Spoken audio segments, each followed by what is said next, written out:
where can Wrexham go from here, do you think?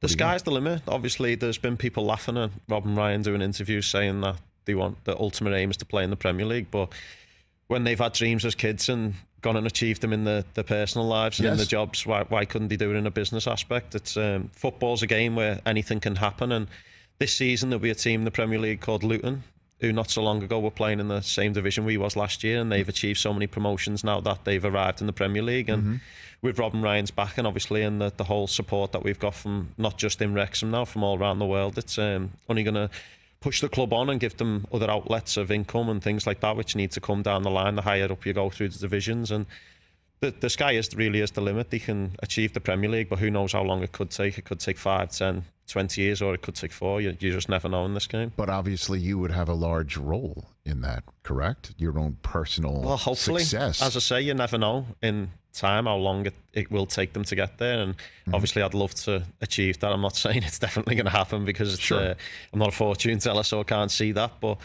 obviously this season especially, we're going to work as hard as we can, me included in that, to try and replicate last season and to just continue doing as well as I can. And this time next year we could be in the next division up, and then you're only a couple of steps away from the Premier League, so you never know. Now, you always hear, certainly here in the States, and I'm sure it applies around the world in the world of athletics, Paul Mullin, the Wrexham AFC striker. Again, FX is Welcome to Wrexham Season 2 is premiering in September on the 12th at 10 Eastern Time. The phrase you hear from athletes all the time is, no one believes in us. And they use that as a rallying cry within the locker room or wherever they're on. And I'm just wondering if the fact that Ryan and Rob bought this team, everybody thought you're just a lark. You know, you're just it's a lark by them. They're not really serious about it.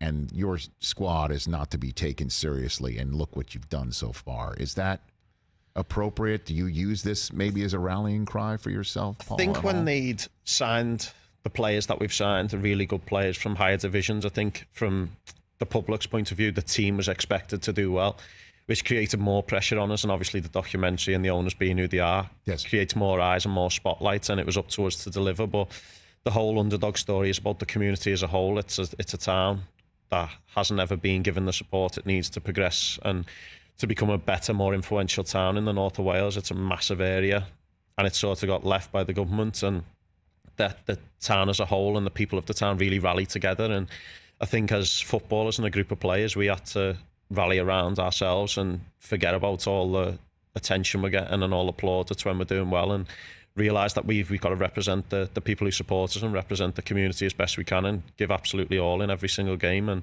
we've done that last season, and obviously we'll continue to give absolutely everything, because the people of the town never gave up. As it's said in the documentary, they put the houses together, their own mortgages, to keep their football club afloat. And now they were lucky enough to have 2 really famous, really rich, really successful people take over the club who really do mean well. And there was people out there saying they're going to be gone soon, there'll be only a flash in the pan type thing, it won't last too long. But they're really 2 serious guys who want to progress the club as good as they can and as far as they can. And I think them saying that they still want to be in 10 years, that was one thing when I spoke to Rob. He said the 2 of them want to be remembered in 100 years for doing something unbelievable for a community, and I think they've picked a good community to do that in. And hopefully in 100 years time, we've already wrote a little piece of history with us included in it, but hopefully in 100 years time we'll all be remembered like that. So I think that's obviously part of the success of this show here in the US, watching this unfold in Wrexham. Is not just obviously the celebrity element to it,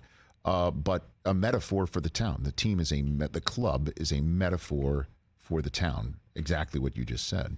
Yeah, we represent them people. We work as hard as we can, but I think in the documentary you get to see us as people, not as the athletes. Like in the UK, athletes get seen as different in life. They shouldn't experience the same things that normal people working normal jobs do just because they're athletes. But for us, I think it's reflected really well in the documentary how we're all just normal people. We all have our own problems, and we all have to work really hard to get even where we've got to now. And that's exactly like the people of Wrexham. They have to work really hard to afford to come to watch us every single week. And luckily enough, we managed to sell out the stadium. And that support doesn't go unnoticed, because in in hard times, they're the ones who pull us through, as well as when they're suffering hard times and they come to watch on a weekend, we can give them a bit of joy also to take home with them. Okay. Catch the Rich Eisen Show every single day on the Roku channel, 12 to 3 Eastern, for free.